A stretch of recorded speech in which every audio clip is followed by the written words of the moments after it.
नमः सिद्धेभ्यः।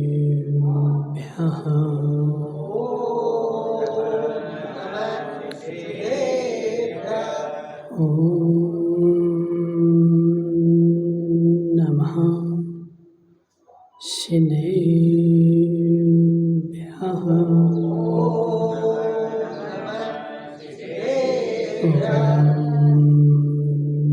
नमः सिद्धेभ्यः।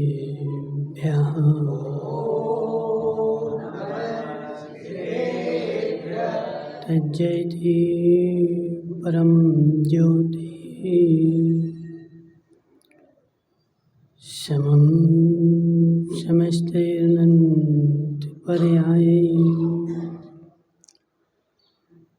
दर्पणतलविशकला प्रतिफलति पदार्थमालिका यत्र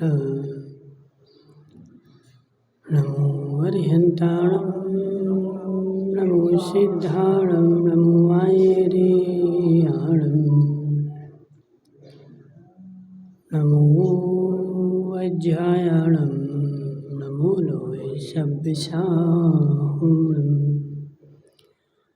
पंच परमेष्ठी भगवान के अनंत अनंत सिद्ध परमेष्ठी भगवान के 1008 देवादेव सुपारसनाथ भगवान के 1008 देवादेव शांतिनाथ भगवान के आचार्य भगवान अमृत चंद्र स्वामी के आचार्य भगवान विशुद्ध सागर जी महाराज के परम पूज्य तपस्वी मुनि आध्यात्मिक योगी 108 श्री शुद्ध सागर जी महाराज की जय।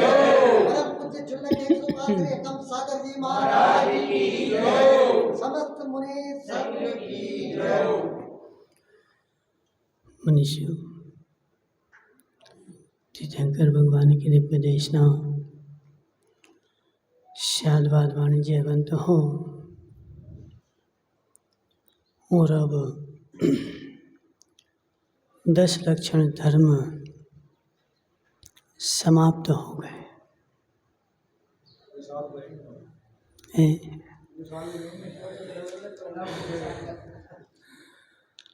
पर्व समाप्त हो गए,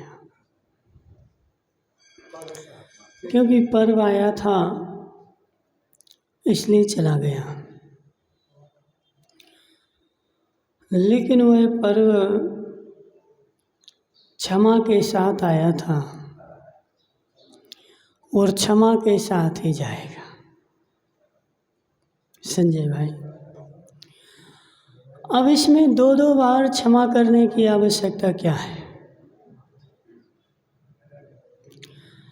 जब हमने 10 लक्षण पर्व प्रारंभ किए थे तब भी क्षमा मंगाई मानी थी, और आज जब पूर्ण आहुति होने वाली है तब भी आज क्या है? क्षमा वाणी है। उस दिन क्षमा उत्तम क्षमा थी, आज वाणी में क्षमा है। हे जीव, संजय भाई डॉक्टर के यहाँ गए कभी? गए ना? तो डॉक्टर पहले दवाई देता है, और जब बीमार होते हो तो सबसे पहले हैवी डोज दिया जाता है, और हैवी डोज देकर के उसके जितने सहकारी हैं वो भी सब दिए जाते हैं। अब तुम ठीक हो गए ना, तो अब एक दवाई यदि हमेशा के लिए ठीक रहने चाहते हो तो यह दवाई लंबे समय तक लेना। विमल मार साहब, वो पुनीत संगी नहीं है आज है? हे जीव, 10 दिन उपास किए ना, 10 दिन तूने सब कुछ छोड़ा, अब तू लंबे दिन तक 8 दिन 15 दिन तक ऐसा भोजन करना जिस पे पेट पे भार ना पड़े। यदि लंबे समय तक स्वस्थ रहना चाहता है तो नंदलाल जी, बीमारी हुई, दवाई दे दी, और यदि लंबे समय तक ठीक रहना चाहते हो तो क्या करो? एक जो ज़्यादा पावर की नहीं, थोड़ी कम पावर वाली लंबे समय तक लेते रहो। और लंबे समय तक लेते रहोगे तो क्या होगा? स्वस्थ रहोगे। कब तक? लंबे समय तक। ऐसे है जीव, क्षमा की वाणी है। उत्तम क्षमा जो था वह पावरफुल डोज था। अब आचार्य ने बोल दिए तुमने 10 धर्मों की पूजा कर ली, और 10 धर्मों की पूजा करने के बाद अब क्या करना है? तो अपनी वाणी में क्षमा को लंबे समय के लिए ले लो। पदमचंद जी पराणा वाले, क्या बोलोगे शाम को सबको? उत्तम क्षमा है जीव। उस उत्तम क्षमा को हमें वाणी में लाना है। उत्तम क्षमा को हमें आचरण में लाना है। उस उत्तम क्षमा को हमें अपने चारित्र में लाना है।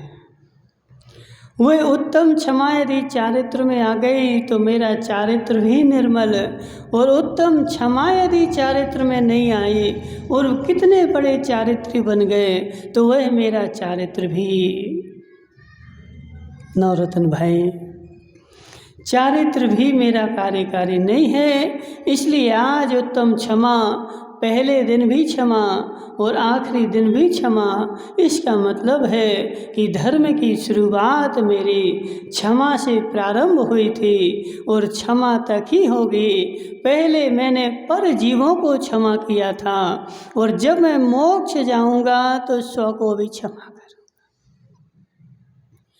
संजय भाई, प्रवचन सार जी में लिखा है, जब दीक्षार्थी दीक्षा लेता है तो दीक्षा लेने के पहले उसको घर वालों से भी क्षमा मांगनी है। क्यों?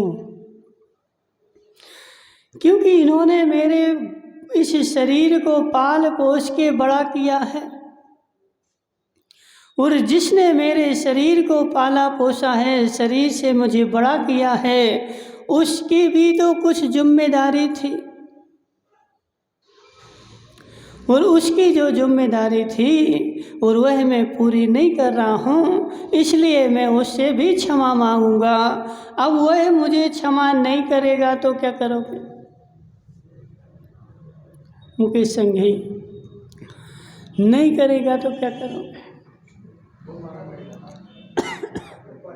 महाराज, क्षमा मांगना मेरा काम है, क्षमा करना मेरा काम है। क्षमा मुझे दूसरा कर दे वो मेरा काम नहीं है। अब संजय भाई बोले माले महाराज मैंने तो सबसे क्षमा मांगी, अब कोई क्षमा करता ही नहीं इसलिए मैं मांगता नहीं। हे जीव, मैं किसी पर का करता नहीं हूँ और किसी पर का कर भी नहीं सकता। मैं स्वा का कर सकता हूँ। मेरे स्वा के परिणाम निर्मल हो गए। क्षमा धर्मचंद जी शास्त्री वही मांग सकता है जिसके अंदर में परिणाम निर्मल होंगे, जिसके परिणाम शांत होंगे, जिसकी परिणति शांत होगी वही क्षमा मांग सकता है, और उससे ज़्यादा जिसकी निर्मल परिणति होगी वो क्षमा कर सकता है। संजय भाई, क्षमा मांगने में जितनी ताकत लगती है उससे कहीं ज़्यादा ताकत क्षमा करने में लगती है। तहसीलदार साहब, अब के इनके क्या नाम है, ज्ञानचंद जी का और काला जी के विवाद हो गया, माना कि हुआ नहीं है ना, तुमने तो चले जाओ कि हो गया, ठीक है ना। ज्ञानचंद जी का और काला जी का विवाद हो गया। अब काला जी ने क्षमा मांगने आ गए, ज्ञानचंद जी क्षमा कर दो, हमसे गलती हो गई। लेकिन हे ज्ञानचंद, तू उनको क्षमा तभी कर पाएगा, तेरे अंदर में जो जड़ बैठी ना, इन्होंने मुझसे ऐसा कहा था और वह जड़ तुझे प्रति समय काट रही है, वह तकलीफ दे रही है, वह जड़ तेरी नहीं निकलेगी तब तक तू उसको क्षमा नहीं कर पाएगा। इसलिए उसको मांगना। तो देखो क्या होता है, दो की लड़ाई हो गई। अब एक तो बेचारा देखो, एक सीधा साधा था और एक खूब उग्र था। तो उग्र वाले ने तो बेचारे ने अपनी जितनी भड़ास थी वो पूरी निकाल ली। समझो बात को, उसके अंदर में तो जो भरा था उसने सब उगल दिया, उसकी भड़ास निकल गई। लेकिन जिसके ऊपर निकाली उसके अंदर तो भरी है ना, और जिसने निकाल ली है वो तो तुरंत हाथ जोड़ लेगा, तुम समझाओगे चलो हमें क्षमा कर दो, क्योंकि तुम्हारी तो निकल गई। लेकिन जिसकी नहीं निकली, अब उसको क्षमा करने के लिए क्या करना पड़ेगा? उसे डबल मेहनत करनी है। और जब तक वो अंदर की निकलेगी नहीं, और तब तक वो क्षमा कर नहीं सकता।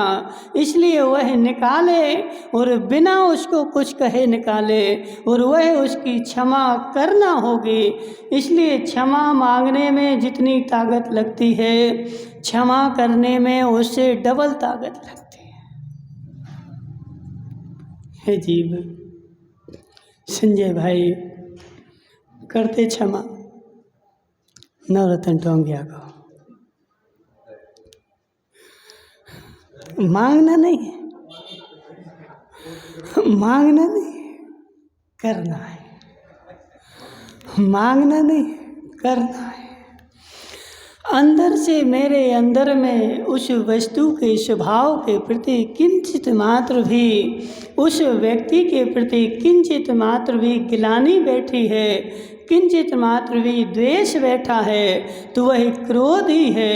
इसलिए हे जीव, हे जीव, जो जो तू जितना जितना ज्ञान का अध्ययन करेगा, जितना जितना तू धर्म का ध्यान करेगा, जितना जितना धर्म ध्यान करेगा, उतनी उतनी तेरे अंदर में क्षमा आएगी। और जितना जितना तू ज्ञान से विमुख रहेगा, उतनी उतनी तेरे अंदर में अक्षमा आएगी। संजय भाई, अज्ञानी की क्षमा और ज्ञानी की क्षमा दोनों में क्या अंतर है? गौतम स्वामी भगवान महावीर स्वामी के प्रति कितना क्रोध था। गौतम स्वामी को भगवान महावीर के प्रति कितना क्रोध था, बोलो ना। महाराज, वह ढोंगी महावीर, उसकी मैं शक्ल नहीं देख सकता। वो मेरे सामने बैठा कि मैं तीर्थंकर हूँ, मैं भगवान हूँ, मैं उसको भगवान नहीं मानता। और वह अपना समोसरण अलग लगाए बैठा था, और दोनों के समोसरण अलग अलग लगे थे। और गौतम स्वामी को इतना क्रूर क्रोध था, क्रूर क्रोध था। लेकिन वह क्रोध जो था, महावीर का समोसरण देख करके 1 मिनट में बिगड़ गया। क्यों? क्यों? ज्ञान प्राप्त नहीं हो गया। ज्ञान तो था, ज्ञान पहले से था, उसका सम्यक उपयोग हो गया। अब जो बेचारा अकल का कुंद है, ज्ञान है नहीं, अंगूठा छाप है, अब उसको तुम उसका क्रोध निकाल के दिखा। पदमचंद जी पराना वाले, समझो मेरी बात। कोई व्यक्ति सनकी है, उसको कितने दिन तक संभाल के रख सकते हैं? कितने दिन तक संभलेगा? महाराज, जितने दिन तक उसके मन की होगी वो तुम्हारे अनुसार चलेगा, और जिस दिन उसके मन की नहीं होगी वह व्यक्ति जो है 1 मिनट में बिखर जाएगा। क्यों?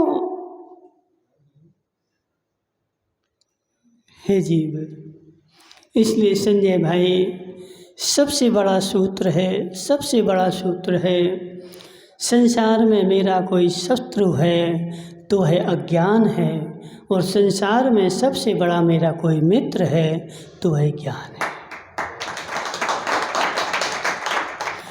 जिसने ज्ञान चंद्र को मित्र बनाया है वह मेरी गारंटी है नियम से मोक्ष जाएगा, कितना बड़ा पापी हो, कितना बड़ा दुष्टात्मा हो। द्वीपायन मुनि थे लेकिन ज्ञानी थे, उन्होंने सारी द्वारका जला दी। द्वारका में कितने लोग, और कैसे जलाए? हरिवंश पुराण पढ़ो ना। उस द्वारका में अग्नि लगाई और अग्नि लगा करके वह देव बन के स्वयं आया, लोगों को उठा करके अग्नि में फेंका उसने। इतना क्रूर क्रोध। और कितने 56 कोटि यादव थे। वो छुल्लक जी पढ़ते ना, नेमी की बारात चली 56 कोटि यादव थे, वो बागड़ में पढ़ते हैं, ठीक है ना। तो नेमी की बारात में कितने लोग थे? 56 करोड़। अब जब बारात में इतने थे तो गांव में कितने थे? सुनो, धर्मचंद जी शास्त्री, जब बारात में इतने थे तो गांव में कितने थे? बस, असंख्यात तो नहीं थे तो संख्या थी, ठीक है ना। तो जब इतने लोग थे और द्वीपायन मुनि ने देव बन करके सारे लोगों को जलाया, एक भी नहीं बचा। मात्र कौन? कृष्ण और बलराम, नारायण और बलभद्र, 2 ही बचेंगे, क्योंकि उनका तीव्र पुण्य था, उनको नहीं मार सकता था, इसलिए कृष्ण और बलराम 2 ही मात्र बचे। और सारे देखो, मनुष्य जब इतने थे तो गाय भैंसें कितनी होंगी, क्योंकि वो आज का ज़माना अलग है। पहले तो एक घर में 50 गायें होती थी, तो कितनी गाय भैंसें, 1 इंद्री, 2 इंद्री, 3 इंद्री, 4 इंद्री, 5 इंद्री, भेड़ बकरियां कितनी थी, सबको अग्नि में डाल के जला दिया। और महावीर की देशना में खिरा कि अभी आगे आने वाली 24वीं में द्वीपायन मुनि 19वें नंबर के शंभु नाम के तीर्थंकर बनेंगे। कौन है? जिन्होंने करोड़ों लोगों को जलाया। संजय भाई, करोड़ों लोगों को जिनने जलाया, वह अभी आगे आने वाली 24वीं में 19वें तीर्थंकर बनेंगे, धर्म तीर्थ के नायक बनेंगे। इसलिए हे त्रिलोकचंद जी, ज्ञानी कितना पापी हो, मोक्ष हो जाएगा। संजय भाई, कुछ कहना तो नहीं है? क्यों? हे जीव,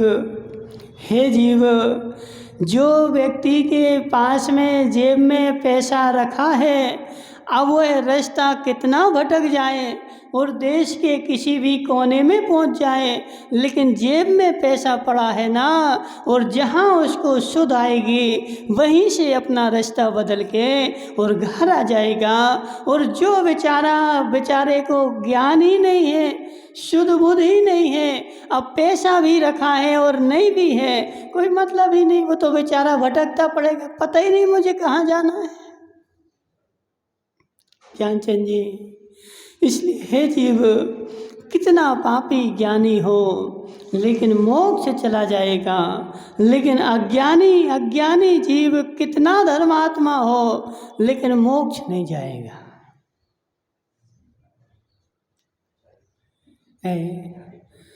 तो हे नीरज भाई, बिना ज्ञान के चारित्र होगा ही नहीं। कौन से?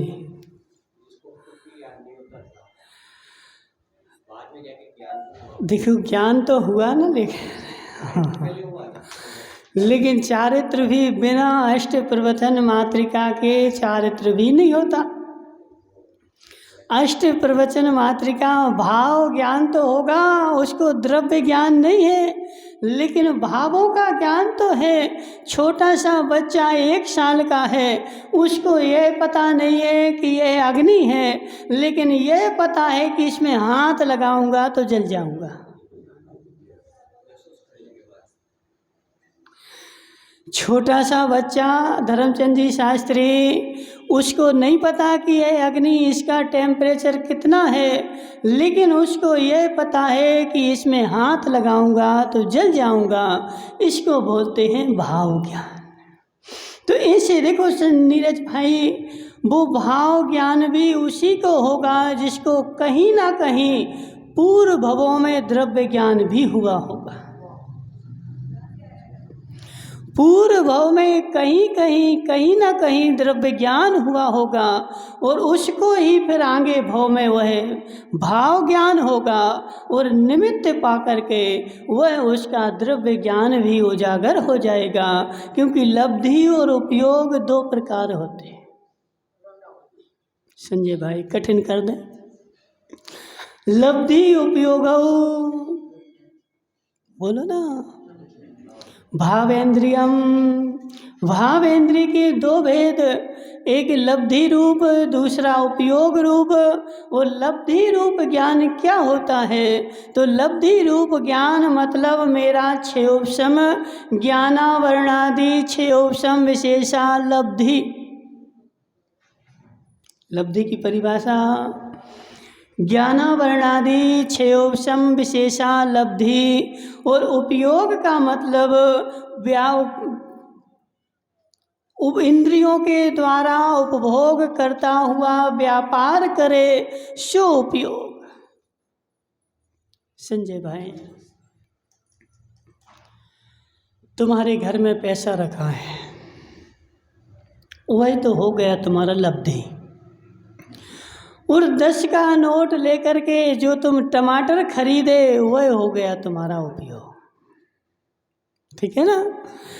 अब मेरे पास जो पैसा रखा है, जब मैं उपयोग करूँगा तभी वह मेरा पैसा काम का है, लब्धि में तो वह पड़ा हुआ है। ऐसे मेरे ज्ञान में लब्धि बहुत सारी पड़ी है, लेकिन उसका 6 उपशम निमित्त पाके ही आएगा। लेकिन लब्धि पड़ी रह सकती बहुत सारी। कई बार ऐसा होता है, बहुत सारे लोग ऐसे हैं। कोई यहाँ मास्टर है क्या? अच्छा जी, विमल माट साहब, तुम्हारी क्लास में कितने बच्चे पढ़ते थे? हाँ, 55 में से सबकी बुद्धि एक सी थी, अलग अलग थी ना। कोई बेचारा ऐसा होगा कि 10 बार पढ़ाओ, लेकिन और कोई ऐसा होगा कि 1 बार पढ़ाओ और तुरंत सुना देता। आज हारिका ज्ञानमती माता जी हैं। हारिका ज्ञानमती माता जी का कथानक है कि कातंत व्याकरण का कोर्स 12 साल का है। राकेश संगी कितने साल का? 12 साल का कोर्स है। माता जी को पढ़ाने के लिए पंडित बुलाया गया। वह पंडित ने कितने 4-6 सूत्र पढ़ाए और फिर बोला माता जी कल याद करके आना। माता जी ने बोला हम अभी करे दे रहे, अभी और पढ़ा दो हमें। था ऐसा 2-4 दिन पढ़ाया तो मास्टर का तो सिर दर्द होने लगा। बोले फिर वो आचार्य वीर सागर से बोला हमारे बस की नहीं है, तुम तो कोई दूसरा मास्टर देखो, हम नहीं पढ़ा सकते। दूसरा मास्टर बुलाया गया। वो मास्टर क्या बोला? बोले मेरे पास मात्र 2 महीने का समय है, और यदि 12 साल का कोर्स तुम 2 महीने में पूरा कर सको तो हम पढ़ा देंगे, वरना नहीं पढ़ा सकते। एक दिन में कातंत्र रूपमाला में 1500 सूत्र हैं। एक दिन में 50-50 सूत्र पढ़ाए और वहाँ पढ़ाते थे और वहाँ माता जी तुरंत सुना देती थी याद करके। हे जीव, तुरंत देखो बोरी बता रहे, लेकिन नीरज भाई पहले लब्धि पड़ी थी ना, संजय भाई लब्धि पड़ी थी ना, वो जैसे ही निमित्त मिला वो तो क्षयोपशम जो है प्रकट हो गया। जिसके घर में 1 करोड़ रुपए पड़ा हुआ है और उसको 1 करोड़ का मकान लेना हो, तुरंत उठा के ले जाएगा जी, पकड़ो।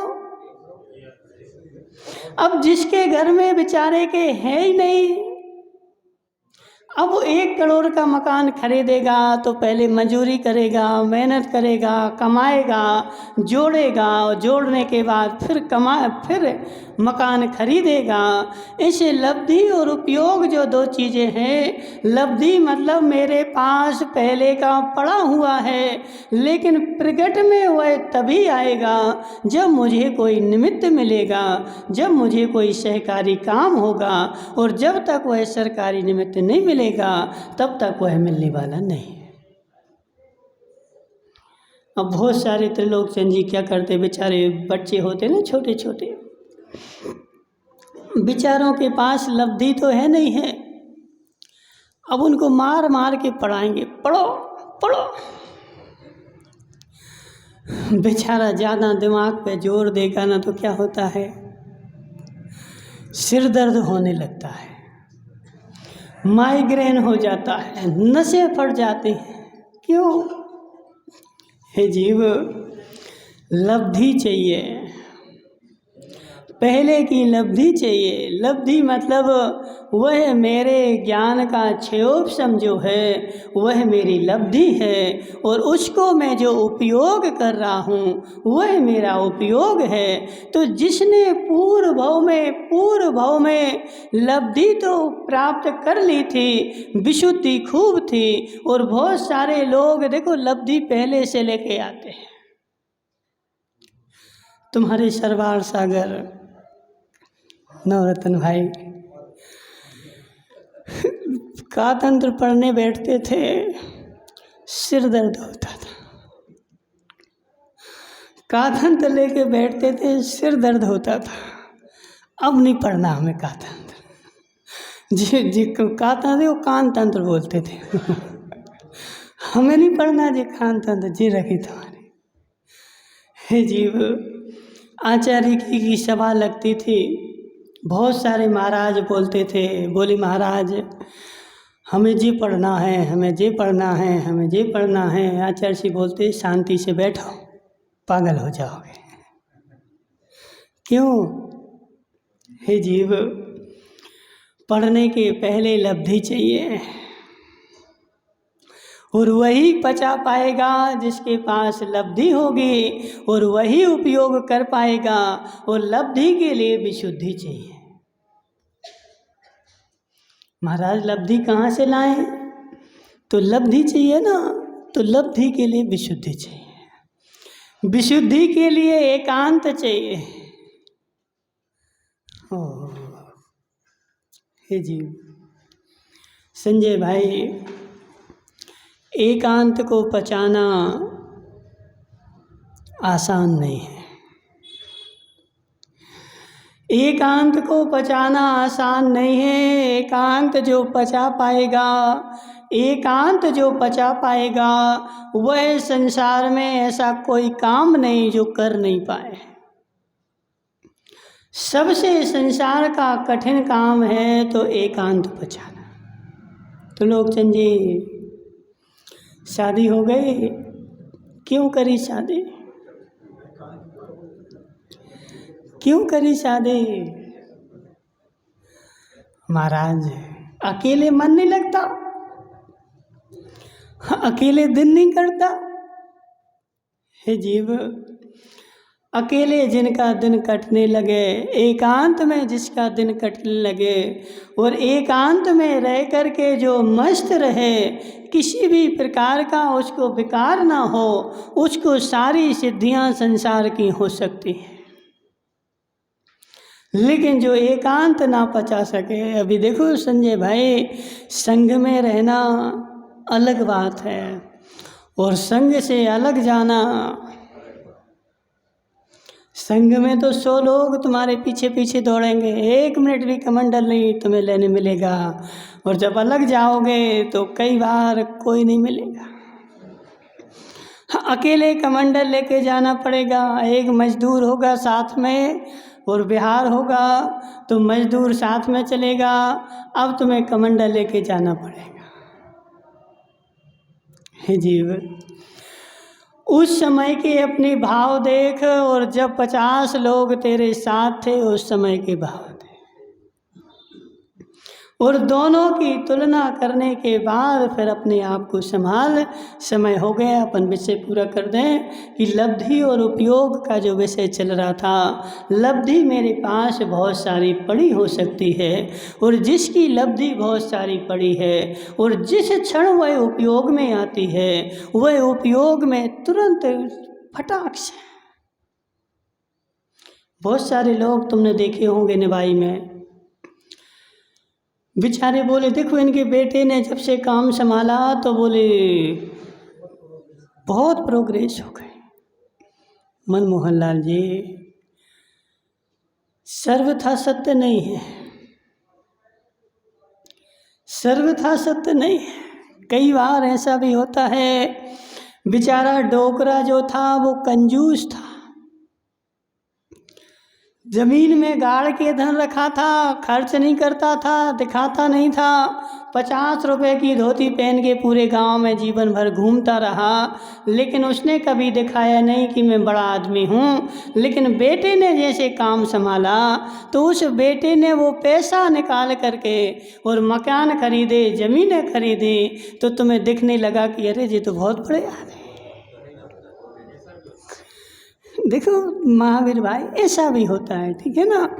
तो हे जीव, वह पैसा जो रखा था उसके पास लब्धि थी, इसलिए जिसके पास लब्धि है, लब्धि मतलब रखा हुआ धन, उपयोग मतलब खर्च करता हुआ धन, तो जो पूर्व भाव से लब्धि लेकर के आया है और वो लब्धि उसी के पास होगी जिसकी विशुद्धि तीव्र होगी, और विशुद्धि उसी की होगी जो धर्म में लगेगा। अधर्मात्मा की विशुद्धि नहीं हो सकती। संजय भाई, कुछ बोलना तो नहीं है। अधर्मात्मा के पास विशुद्धि नहीं हो सकती। हे जीव, हे जीव, धर्म जैन होते ही नहीं है, ठीक है ना। धर्म तो जो होता है वो जैन होता है, ठीक है। धर्म जैन होते ही नहीं है। धर्म तो जो होता है वो वस्तु का स्वरूप होता है, वस्तु का स्वभाव होता है, और जो वस्तु का स्वभाव होता है वो धर्म होता है, और उसको जो मानता है वो जैन होता है। पीछे नाम लिखने वाला जैन नहीं, ठीक है ना। अब तुम क्या समझो कि जो जैन है वो जो मान रहा है तो वही धर्म है? नहीं, वस्तु का जो स्वरूप है वह धर्म है, और उसको जो मानता हो, भले चंडाल हो, मातंगो धन देवस, भले मातंग हो, भले चंडाल हो, यदि उस वस्तु के स्वरूप को शमशान घाट में रहता हुआ व्यक्ति भी कभी भगवान के दर्शन नहीं करे, लेकिन वस्तु के स्वरूप को माने, उस पे श्रद्धा रखे, उसके अनुसार चले, तो वह नियम से स्वर्ग और मोक्ष जाएगा।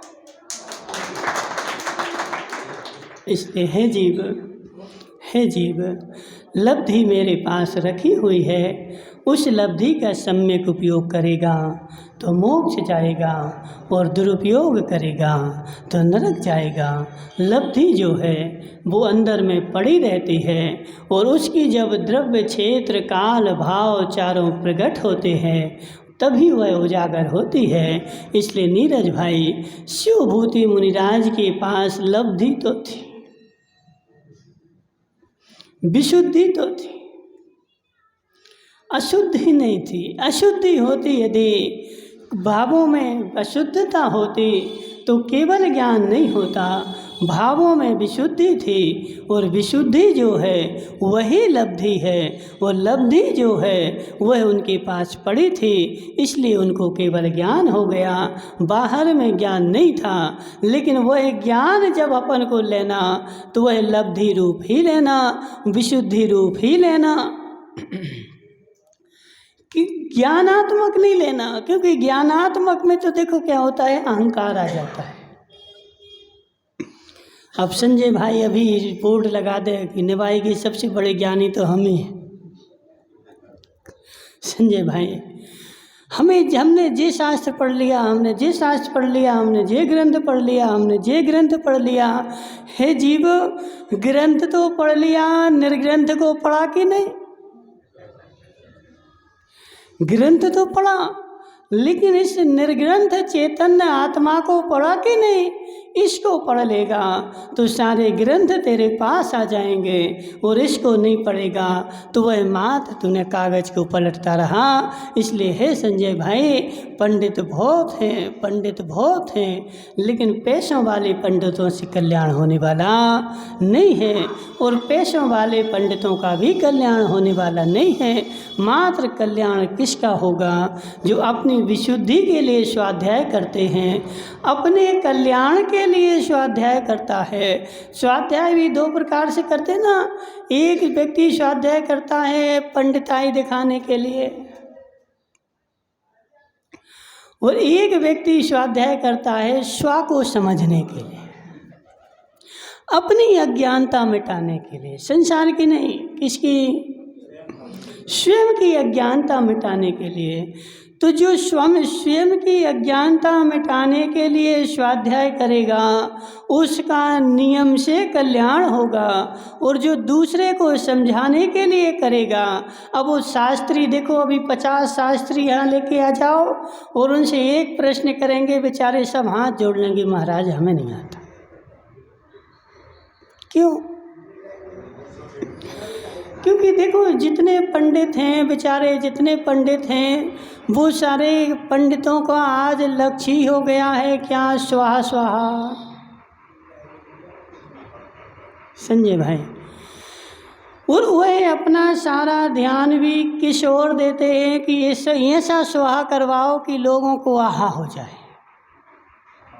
समझना, वह सारे पंडितों का काम हो गया क्रियाकलाप स्वाहा करवाना, लेकिन उन ज्ञान के प्रति तो विचारों की रुझान है ही नहीं, रुचि है ही नहीं, और कहीं का कहीं बिल्कुल करते रहते हैं। तो ऐसे पंडितों से कल्याण होने वाला नहीं है। इसलिए त्रिलोकचंद जी, स्वाध्याय करो, लेकिन स्व को समझने के लिए, पर को समझाने के लिए मत करना। पर को समझाने के लिए करोगे तो गड़बड़ हो जाएगी। इसलिए हे धर्मचंद शास्त्री, स्व को समझो और स्व को जानो, इसी में कल्याण है। बोले शांतिनाथ भगवान की।